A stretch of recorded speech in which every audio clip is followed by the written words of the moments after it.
जिल्हाधिकारी अमोल येडगे यांनी छत्रपती शिवाजी महाराजांच्या प्रतिमेला पुष्पहार अर्पण करून अभिवादन केलं. यावेळी बोलताना जिल्हाधिकारी येडगे यांनी संपूर्ण जिल्हावासियांना शिवजयंतीच्या शुभेच्छा दिल्या. हे शिवराज्याभिषेकाचं 350वं वर्ष असून जिल्ह्यातील सर्व कार्यालयांमध्ये शिवजयंती साजरी करण्यात येते.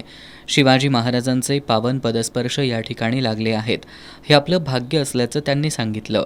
आपला भाग प्रगत असण्याचं कारण म्हणजे महाराजांनी घालून दिलेले संस्कार आणि त्यांचा अभिमान प्रत्येकाच्या मनामध्ये आहे, असंही जिल्हाधिकारी येडगे यांनी सांगितलं.